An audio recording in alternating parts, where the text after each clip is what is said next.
안녕하세요. 저와 남편 모두 35살의 아이 없는 부부였습니다. 시험관을 몇 번 시도했고, 아이를 가지려고 꾸준히 시도했지만, 번번이 실패했고, 그냥 제가 난자 추출한 거 폐기해버리라고 했어요. 네, 우리 부부는 35살 때 아이 갖기를 포기했죠. 지금 저와 남편은 42살, 저는 여전히 아이는 없고, 남편에겐 아이가 있습니다. 네, 남편에게는 저에게 말고 딴 년한테 낳아온 혼외자가 있어요. 이 남편과 상간녀가 애를 낳고 끊임없이 저에게 이혼을 요구하고 있어요. 참 뻔뻔하기도 하지요. 남편은 애도 낳았고 돈 줄 테니까 이혼해달라고 해요. 상간녀, 그 애 낳았다는 여자도 우리 집 사정 다 알고 그년이 오히려 당당하게 떳떳하게 이혼을 요구하고 애를 들이밀며 제 자리를 내놓으라고 합니다. 지난 7년 동안 쭉 그래왔어요. 예, 아이는 이제 6살이에요. 내년에 학교 들어가죠. 이혼을 할 거예요. 저도 역겨워서 이 남자와 살고 싶지 않아요. 하지만 이 남자를 사랑한다며 그렇게 말하면서 이혼해 주지 않고 있었어요. 누구 좋으라고 조강지처 자리를 내놔요. 우리나라에선 유책 배우자의 이혼 소송은 먹히지 않아요. 알고도 계시죠? 하지만 유책 배우자면서도 이혼 소송을 걸기도 합니다. 패소가 당연하지만 이렇게 적반하장 앞발이로 나오는 건 대개 조강지처가 이래저래 충격받아 지쳐다가 떨어지길 바래서랍니다. 이는 반대로 저만 마음 단단히 먹으면 두 노년을 물먹일 수 있다는 이야기죠. 더구나 노년이 들이대며 내 자리 내놓으라 무기로 쓰는 아이, 곧 나의 무기가 되기도 하지요. 오로지 두 남녀 적반하장의 악으로 깡으로 버티며 살살 뜯어내고 애 태워 안달복달하게 만든 지난 7년의 이야기를 할게요. 35, 제가 아이 갖겠다고 발 동동거리는 동안 남편은 사실 방관자나 다름없었어요. 시험관 아기는 번번이 착상에 실패하고 미끄러져 내려버리고 매번 그때마다 배에 움켜쥐며 울던 저를 무덤덤하게 바라보며 아이가 굳이 필요한 것은 아니지 않냐던 사람이었죠. 저도 그 말에 힘입어 난자 폐기를 부탁하며 마음 접었던 것인지도 모르겠네요. 웬일인지 그때부터 회사를 핑계대며 남편을 밖으로 돌기 시작했고 집에 잘 안 들어오더라고요. 그리고 얼마 안 있어 제게 이혼을 해달라더군요. 실은 여자가 있었고 그 여자 임신했다고요. 내가 그렇게 안달복달한 아이, 그 여자는 이렇게나 수월하게 갖지 않냐며 저를 성녀 취급하며 돈은 섭섭치 않게 해줄 테니 이혼해달랍디다. 35 그나마 젊다면 젊은 나이니 자기 옆에서 시들지 말고 내가 애를 못 낳으면 애 딸린 괜찮은 호래비를 찾아 떠나랍니다. 싫다고 했죠. 그러니 따귀가 날아오더라고요. 애 못 낳는 저 때문에 자기까지 피해를 봐야 하냐며 이제 태어나지도 않은 뱃속 아이를 무기 삼아 이혼을 요구했어요. 시부모들도 놈에게 소식을 들었는지 한통속이 되어 가문대 끊어놓을 것이냐. 이혼해주면 자기네들이 한미천 쥐어주마 하시더라고요. 못한다 했습니다. 나는 아직 남편 사랑한다고요. 그러니 악다구니를 떨며 저를 쥐어뜯더라고요. 남편은 이를 부득부득 갈면서 이혼소송을 냈습니다만 유책 배우자가 이혼소송을 하다뇨. 달려들던 변호사들도 뭔가 흠잡으려고 아무렇지도 않은 것까지 다 문책거리라 흠잡으니 저는 이 남자에게 문책거리고 골칫거리고 세상 제일 못되고 못난 여자였지요. 제가 이때 변호사님께 들은 조언이 유책 배우자임에도 이혼 소송을 거는 것은 상대방에게 지쳐 떨어져 나가길 바라는 거라더이다. 절대로 복수의 감정으로 버티는 것을 들키지 말라더군요. 그저 제가 할 말은 나는 아직도 사랑한다. 죽여버리고 싶어도 제가 할 말은 사랑한다 그뿐이죠. 저 이혼소송 진행 중일 때 남편 애를 가지고 애를 낳은 상간녀가 얘를 강보에 척 쌓고 왔습디다. 저는 얼굴도 못 봤는데 그날 처음 봤어요. 집이 지방 어느 유지라고 제법 살 만큼 사는지 가게 잘해서 운영한다는데 건물 하나가 직거래요. 어찌나 당당하게 이혼하세요 하는지. 탁자에 봉투를 딱 놔두고는 아들이라고. 애 없어 난린 집에 귀한 아들이라 남편이며 남편 집에서 더 애 낳는다고 하더라고요. 산후조리원에서 방금 나왔다며 남편네 가족들 들리기로 했다며 일어섰는데 제가 나는 절대 이혼 안 한다 했죠. 나 아직 그 남자 사랑한다고 못한다 했죠. 애가 문제냐? 그럼 그 애를 나에게 다오. 내 목숨처럼 귀히 키우겠다고요. 그랬더니 그대로 달려들어서 갖은 욕을 하면서 제 머리를 쥐어뜯고 귀싸대기를 날리더라고요. 힘없이 엉엉 통곡하며 우는 저를 두고 그녀는 득이양양하게 당장 이혼하라며 저를 닥달하고 발로 찼고, 저는 이제 막 태어난 생명을 하는 어미 된 자가 어떻게 이렇게 모진 말을 주워 담느냐며 그 여자에게 나는 비록 아이는 없지만 내 가정을 위해 지키고 버틸 거라 했죠. 아이 인생이 걸리거든 내 이쁘고 소중하게 키워줄 테니 제게 달라고 했어요. 그렇게 모진 마음으로 어떻게 아이를 키우겠냐면서요. 그년이 니녀는 이미 이 집에서 죽은 축임인데 자존심도 없냐며 마지막까지 가슴에 대못을 받고 현관문을 쾅 닫고 나갔습니다. 제가 속 터진다고요? 왜 맞아주냐고요? 변호사님이 그런 거 다 녹음해가지고 오라셨거든요. 아직 재판 이혼 중인데 저 여자도 그래선 안 되죠. 이렇게 해도 안 떨어져 나갈까 보냐 급한 마음에 저지른 모양인데 네, 안 떨어져요. 누구 좋으라고요. 저는 이날 녹음 기록을 근거로 해서 쌍가녀를 폭행과 협박죄로 고소했습니다. 이에 남편이 득달같이 달려와 행패를 부렸지만 그의 귀싸대기를 올려붙이며 저도 강하게 응수했고 딱히 애엄마 감방살이나 처벌을 원한 것이 아니니 잘 생각하라 해서 고소 취하하는 조건으로 두둑하게 돈 받아냈습니다. 그쪽 변호사가 더 유능하기야 하겠지만 유책 배우자와 관여된 상간녀에 그 여자가 나불나불 주워 섬긴 제게 상처를 주기 위해 했던 모든 말들은 오히려 그 자신이 얼마나 못된 년인지 까발리는 것에 불과하죠. 그들이 그렇게나 바라는 이혼 재판에 걸림돌이 되기도 하고요. 제가 그로 인해 상처받고 물러서면 그들이 이기겠지만 저를 지쳐 나가게 떨어지게 하는 것이 그들의 목적인 것을 알고 그렇게 해줄 수는 없었어요. 1년 반을 질질 끈 재판에선 당연히 제가 나는 이혼할 생각이 없다. 그럼에도 불구하고 나는 저 남자를 사랑한다. 저쪽의 유책 배우자 이혼 신청은 기각되어 승소했고 저는 저 여자를 상간녀 소송하고 아이란 존재는 빼도 박도 못할 바람에 친 거라 두둑하게 뜯어냈어요. 그들의 소중한 아이는 출생신고 없이 1살이 되었지요. 이혼을 왜 해줍니까? 뜯어낼 거 뜯어내고 쏙 썩일 거 다 썩을 겁니다. 이혼이 흔한 세상에 누가 재판까지 불려갈까요? 더구나 유책 배우자 부름받고요. 제가 쏙 썩는 만큼 저 사람들 속도 바짝 쏙 썩일 겁니다. 애가 닿는 것은 제가 아니죠. 돈 없는 여자도 아니고 이번에는 남편을 시켜서 지금 살고 있는 집 명의를 제게 돌린 집문서를 해가지고 와서는 제게 쥐어줍디다. 제발 서류만 정리해달라고.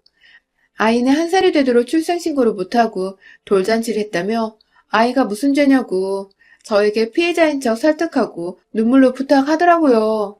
아이는 죄가 없습니다. 그 아이 부모가 잘못한 거죠. 제가 이혼해 줄 테니 집 4개 달라 한 적 없습니다. 저들이 똥줄 타서 제게 받쳐댄 거죠. 절대로 나는 이혼해 줄 생각 없다. 나는 아직도 당신을 사랑한다. 용서해 줄 테니 돌아오라.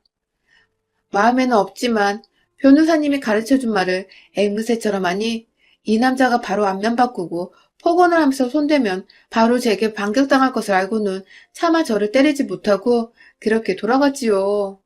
집만 받고 묵묵부답인 저에게 또 그 여자가 쳐들어와서 한바탕 소란을 하기에 이번엔 저도 못다한 드자비를 같이 해줬습니다. 저를 거지 취급하면서 머리를 잡기에 그래 저는 돈 많은 년이 뭐가 아쉬워 유부남과 놀아나고 그 애새끼를 낳았냐 같이 잡아줬습니다. 제 뺨을 치면서 성녀 운운하기에 저도 그년의 뺨을 되받아치며 유부남하고 붙어 미혼모가 된 주제에 그 자식 손가락질은 두려워 지 호적에도 못 올리는 날라리 찐따 같은 년이라고 욕해줬죠. 너야말로 뭐가 아쉬워 이러니? 유부남하고 뒹굴면서 애네와 생각하는 난년이 그 애는 엄마 호적에 올리는 거 무서워? 손가락질 받을까봐? 요즘 세상에 그게 흠이야? 몸뚱이 굴리는 건 미아리 년인데 호적이며 가져간 게 따지는 것은 양반집 교수네. 그럴 각오도 없이 유부남과 붙어먹으면서 애를 낳았어? 너 돈 많잖아. 당당하게 네 성 물려줘. 남들이 뭐라고 무슨 상관이야? 그냥 허울뿐인 내 남편은 내게 남겨놓고 알맹이는 너 가지고 그렇게 살아. 그게 대수야? 잘난 척 다 하면서 고리타분하기는. 야, 집도 네 이름으로 돌려줬잖아. 요즘 집값 장난 아니게 올라서 한미천 단단히 챙겼잖아. 그럼 된 거 아니야? 그냥 이혼하고 다른 남자 찾아가. 이수모를 당하고 왜 살아? 한 살이라도 어릴 때 다른 남자 찾으라고. 서류만 정리해주면 내가 위자료도 두둑하게 챙겨줄게. 정말이야. 그냥 떨어져 나가줘라. 우리 애기는 무슨 죄야.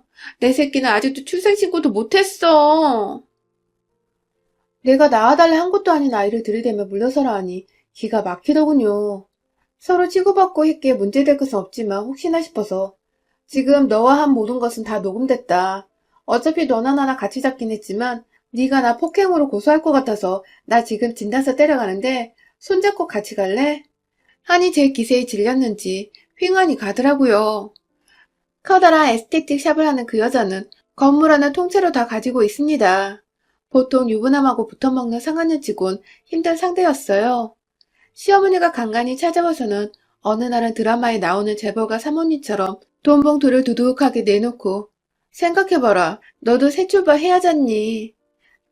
차 한 잔 훌쩍 마시고 가고 어느 날은 현관문 열자마자 머리채를 휘어잡으며 드자비를 하곤 했는데 다 늙어 빠진 노인네들 저도 속으로 꾹꾹 악으로 참던 시절이라 같이 드자비하고 악을 쓰며 쥐어뜯었습니다. 늘 와서 하는 소리 뻔하고 그분들도 저 버틸 거 뻔히 알지만 그 여자한테 등 떠밀려 왔는지 아니면 손주 때문인지 끈질기게 오고 가고 하셨습니다. 하도 긴 시간을 끄니 그 아이는 이제 몇 살이에요 물어보니 이제 놀이방 다닌답니다. 이제 곧 유치원 들어가는데 시간이 지날수록 이 사람들이 똥줄이 타는 모양이더라고요. 애기 어미가 아주 난리라며 아이가 뭐가 모자라서 출생신고도 못하고 눈치 보면 살아야 하냐고 절 붙들고 하소연하기에 아니 이 좋은 세상이 무슨 걱정이냐고 어머니 호적에 올리고 떳떳하게 키우면 되지 뭐가 문제냐 그럴 각오도 안 했답니까? 하면 김씨 사순이 왜 다른 성을 따르냐며 펄쩍 여자는 여자대로 지 이름 지성으로 지 아들 이름 해내긴 싫은가 보더라고요. 어느 날은 시부모네 시골 땅이 팔렸다며 그거 그대로 들고 와서 놓고 갑디다. 돈이 문제가 아니에요. 하면 넣어두라고. 넣어두고 천천히 생각해보라고 하시대요. 세월이 흐를수록 돈 잘 번다는 새며느리 그리고 손주가 주는 기쁨과 반가움은 무뎌지죠. 이게 무슨 죄다짐인지 모르겠다며 양심은 있어서인지 자기들도 여기저기 들은 말은 있다며 지 아들놈이 죽일 놈이라고 가끔씩은 하소연도 하시고 아이 사진 가끔 보여주시는데 아이는 5살인데도 혼외자로 남아있어요. 유치원, 이제 초등학교 입학을 앞두고 있지요. 가만히 있어도 세월은 흘러갑니다. 저는 쟤네한테 뜯어낸 돈으로 가끔씩 기분 전환하며 가끔씩 친구 모임 나가 정보 수집도 하고 공유도 하고 이 방면 이야기 공부해가며 살았죠. 뻔질나게 시어머니 다녀간다 싶었더니만 아이 엄마가 또 한 번 와서 갖은 행패를 부리러 쳐들어왔어요. 아이 유치원 문제로요. 좋은 사립유치원 뒷작업으로 수작 부려놓은 모양인데 애기 서류가 구비가 안 되고 여기 대충 거짓으로 넣을 곳이 아니라 참다 옮겨줘. 인연이 저를 이리저리 머리 쥐어뜯으며 화풀이를 하게 저도 달려들어 못된 년과 치고받고 했지요. 죽어 이년아. 남편한테 버림받아 애기도 못 낳아. 그러면서 이혼도 안 해준다고 뻗대고 왜 사니 이년아. 기어이 버티고 앉아서 우리 애 이렇게 만들고 죽어. 이 개년아 죽어. 죽어. 돈 많으면 뭐하며 건물 통째로 사업 굴려봤지 뭐해. 내가 있는 한 넌 유부남하고 붙어 애 낳고 사는 돈꺼녀일 뿐이지. 화장으로 본성과 인생이 추하고 찬한 것이 감춰지니 이년아. 원장님 사장님 소리 듣는 네 집에 있지. 여기가 어디라고 찾아와 이년아. 네가 어디라고 유치원 들어가네 만에 조강지처인 날 붙들고 얘기하니 이 미친 거사. 이혼하라 마라 지난 6년을 지랄을 치더니 하다 바람 피워 낳은 네 새끼 유치원 못 들어간다고 날 찾아와 이년아. 저는 일부러 사업하는 이 여자 얼굴 위주로 쥐어 뜯어놨습니다. 손톱으로 핥히고 주먹으로 코와 눈탱이 위주로 손을 휘둘렀지요. 객값이야 서로 주고받는 바 조금 더 물어준다 생각하면 되고요. 제가 휘두른 손에 코를 정통으로 맞았는지 갑자기 비명을 지르며 나가 떨어지는데 2년 본판인 줄 알았는데 코 세운 모양입니다. 참 가지가지한다 싶어 이렇게 보니 코에서 뭐가 빠져나와 있는데 주섬주섬 손으로 짚어보더니 깨악거리다 그 꼴을 해서 뛰어나가대요. 하도 별스럽다. 저도 이쯤 하면 달라졌나 싶었는데 다시 저 지랄이라 저 여자가 하는 에스테틱 가게와 홈페이지에 이 원장 여자가 유부남과 바람난 조강지처를 6년 넘게 이혼하라 닥달하며 애까지 나와서 그거 빌미로 집까지 쫓아다니며 아직도 주먹다짐을 한다며 제 멍든 사진을 첨부하여 대잡으로 붙이고 글을 게시했습니다. 득달같이 달려들어 떼어내지고 글은 삭제가 되었지만 여자 고객이 태반인 업장이라 소문이 퍼졌고 제가 방금도 싸우느라 서로 부상을 입어서 당분간 얼굴 보기 힘들 것이다. 기재한 대로 한동안 가게에 나오지 않아서 소문은 제법 신빙성 있게 퍼졌지요.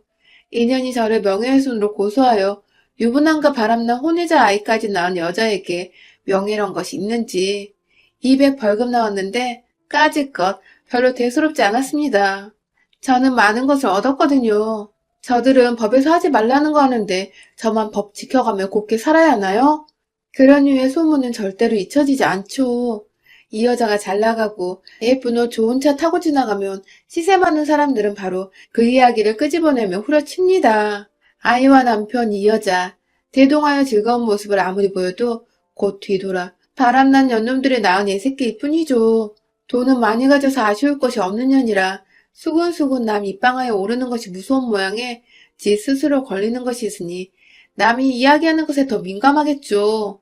저는 절대 기죽지 않는다. 나 건드리면 너희가 더 잃을 것이 많다. 보여주고 싶었습니다. 시간은 제 편입니다. 그러고 1년쯤 지난 어느 날 주말에 이 인간 어머니와 남자 깝치다가 코 나가서 도망간 상간녀 인형과 어린 아이가 제게 찾아왔습니다. 아이는 아마 그 아이겠죠. 저 설득하라고 시어머니가 사진으로 보여줬던 그 아이였죠. 신랑 제법 닮았습디다. 아이가 있어서 험한 꼴은 안 보이겠지. 나름 안심했고 다들 표정이 제법 진지해서는 앉으라시니 앉지도 않고 머뭇거립디다. 아이를 저기 아빠 서재를 쓰는 방에 가서 놀고 있으라 들여보내더니 제게 털서 무릎을 꿇습니다. 남편이 꿇으니 시어머니 그리고 이 여자가 무릎을 꿇더라고요. 무슨 일인지 무슨 부탁인지 뻔히 하기에 저는 그냥 부엌으로 가서 주전자에 물을 올려놨습니다. 커피를 타가지고 오는 동안까지 그 셋이 쪼르르 거실에서 무릎을 꿇고 있더라고요. 방으로 간 아이, 이제 곧 초등학교 들어가야 하죠. 유치원이 문제가 아닙니다. 정말 답답하네요, 어머니. 엄마 성 딸에게 한 발 물러서고 일단 출생신고하면 되잖아요. 요즘은 이름 석자에 엄마 성까지 넣어 내자 이름도 있는 세상이에요. 어째들 그렇게 다 가지려고만 해요? 꼭 아빠서 물려줘야 이 사람 아이예요? 그리고 당신도 자기 입으로 그렇게 커다란 사과하는 사람이 그렇게 자신감이 없어? 코는 다 나았나 보네? 아니, 코에 뭐 집어넣은 사람이 겁도 없이 먼저 그렇게 사람 쥐어뜯으면 안 되지. 유치원 보내고 안 보내고 그렇게 대단한 문제였나? 사람이 한 치 앞도 모르고 말이지. 나는 지금도 그 생각하면 우습네. 다 잘못했어. 그렇게 당신에게 막무가내로 이혼 요구하고 소송 때렸던 거 다 내가 잘못한 일이야. 미안해, 정말. 내가 죽일 놈이야. 아이 나온다고 해서 그 전에 정리하려고 내가 정말 개자식 짓을 했어. 내가 내 욕심만 차렸어. 지난 시간 나 때문에 우리 때문에 힘들었을 텐데 그저 내 욕심 아이 법적으로 마무리해야겠다 싶은 마음만 앞서서 몹쓸 짓을 했어. 미안해. 하지만 저 아이 학교는 보내야지. 제발 아이는 부모제로 벌써 입방아이 오르내리는데 아이 인생을 봐서라도 물러나줘. 내 인생 내내 감사히 여기고 은혜 갚을게 제발. 아가 부탁이다. 얘가 무슨 죄니? 학교는 보내야지. 아무리 세상 좋아졌다 해도 아비 없는 엄마 호적에 올라간 애는 기 못 편다. 뻔히 아비며 친가가 있는데 왜 엄마 상을 따라? 이놈들이 물론 바람 피워서 그지랄을 했지만서도 이것도 다 운명이겠거니 너에게 잘못한 지난 세월들 우리가 미안하다. 그거 다 갚으마. 우리가 그리고 이것들도 다 내게 상처 주고 몹쓸 짓 한 거 돈으로나마 보상하마. 제발 아이 봐서 서류 정리 좀 해줘라 아가. 어머님이 무릎을 꿇은 채로 눈물을 흘며 손을 싹싹 비시자 남편 놈도 옆에서 후적거리며 제발 미안해, 잘못했어 하면서 바닥에 머리를 찧어가며 울며 불며 빌더라고요. 이제 막 바람나고 애 나온다. 얼른 이혼하고 결혼하자. 머릿속 계획이 설계될 때야 욕심에 눈멀어 눈에 뵈는 것이 없었겠죠. 이혼 한 해 만에 지난 시간 재판만 1년 6개월, 아이 커가는 거 보면서 까르륵 거리면서도 법적으로 이러저러지도 못한 세월, 막상 남녀 붙어 살면 아무리 좋았어도 다 거기서 거기죠. 이제 좀 차분해진 건지 아니면 발등에 불 떨어져서인지 가만히 눈빛을 보니 진심이더군요. 제법 늙은 이 사람과 저 35 팔팔했던 우리가 아니라 이제 42 부록 넘어가니 저도 지 삶에 대한 회한이란 게 있었는지 지금은 바람난 내 남편이 아니라 애새끼 단지 호적이라도 올려주려 부탁하러 온 애비일 뿐이더라고요. 상간녀가 여전히 입 다물고 입술을 꼭 깨물고 있기에 넌 할 말 없어? 하니 울음을 빵 터뜨리면서 흐느끼면서 잘못했어요, 언니. 내가 잘한 거 하나 없는 거 알아요. 내가 못된 년인 것도 알아요. 나도 모르게 일단 이 사람 유부남인 거 알고 시작도 말았어야 하는데 시작하고부터 그저 적으로 돌리고 그저 쉽게 이혼만 시키고 나만 살려고 했어요. 내가 못된 년이에요. 뺏어서라도 가지려고 했어요. 내 돈으로 그거 이용해서 뺏으면 뺏어질 줄 알았어요. 언니가 이렇게 버티는 이유, 그거 우리가 막 나가면 나갈수록 언니가 더 깊이 뿌리 박는 거 알면서도 뻗대고 지랄쳤어요. 미안해요. 처음부터 머리 조아리고 부탁하고 잘못했다 했어야 하는 거 아는데 내가 잘못해서 그거 못했어요. 하기 싫었어요. 알량한 자존심에. 인연이 다시 고쳐 앉으며 무릎을 꿇고 울며불며 손을 싹싹 빌더라고요. 눈물 콧물 범벅이 되어서 꾸벅꾸벅 몸을 주걱거리며 비는데 이 여자도 오늘은 제 남편과 바람이 난 년이 아니라 애미의 모습으로 빌고 있더군요. 우리 아이 내년에 학교 들어가게 서류 정리만 해주세요. 제가 잘못했어요. 달라는 대로 다 드릴게요. 가게 정리하고 지방으로 내려가라면 그렇게 할게요. 우리의 출생신고나 흠잡히지 않게 해주세요. 아빠성 따르기만 해주세요. 뭐 하나라도 남들과 다르면 사회에서 어떤 취급받는지 아시잖아요. 아이, 이 사람 많이 닮았네. 커피나 들어. 우리 셋 전생에 무슨 악연으로 엮였는지 참 지루한 싸움이었다, 그치? 이 사람들이 절 찾아오나 안 오나 내년에 아이 학교 들어가기 전에 아이를 위해서 어차피 이혼을 해줄 생각이었습니다. 아이 방에서 불러내 여자가 큰엄마라 부르라 하는 것을 아니라고 그저 잠시 스쳐가는 아줌마니 아가는 알 필요 없다 했습니다. 엄마 아빠 할머니 말씀 잘 들어라. 머리를 쓰다듬어주고 다음날 서류를 준비해서 오라 했죠. 그동안 제가 저들로부터 받아낸 거 저를 구슬린답시고 집이며 봉투며 상간녀 소송에서 타낸 것도 쏠쏠한데 이혼 서류 작성하고 건네주자 놈과 여자가 정말 고맙다고 그동안 미안했다며 쥐어준 봉투는 더더욱 두툼했습니다. 제가 안 그래도 이혼해줄 생각이었다 했어도 숙려기간 지나 최종일날 번복하는 사례가 많다고 법조계 사람들에게 조언이랍시고 주워들었는지 부디 마지막까지 잘 부탁한다고 지들이 한 짓이 있어서 제 말을 곧이곧대로 믿지 않고 숙려기간 내내 놈과 년이 어찌나 선물 공세를 퍼부어대는지 문턱이 달았지요. 감사히 받아 챙겼습니다. 바람난 년 돈이 많아 좋긴 하네요. 지난 지루한 6년간의 지루한 싸움 덕에 가슴앓이하고 씩씩한 척 했어도 속은 썩어 문드러졌으니까요. 이것도 제 전리품이죠. 저도 절름발이 결혼생활 끝내 후련합니다. 상처받은 조광지처 저는 그거 되게 싫었습니다. 뻔뻔스러운 바람핀 사람들보다 독한 마음으로 먼저 지쳐 나가 떨어지지 않고 버티니 저 독한 것들에게 사과도 받고 눈물도 보게 됩디다. 저것들 아이 학교 가나 안 가나 저도 눈 딱 감으면 상관할 바도 아니었지만 이쯤에서 물러나주는 것도 덕이겠죠. 5년 전에 받은 집값만 금 8억이 올라서 노후 자금 빵빵하니 챙겨서 저도 버틴 보람이 있습니다. 조광지자들 화이팅입니다. 바람난 남편은 애저녁에 몹쓸 거니 마음 단단히 먹고 실속이라도 챙깁시다. 여러분의 생각은 댓글로 남겨주세요. 오늘도 시청해주셔서 정말 감사합니다.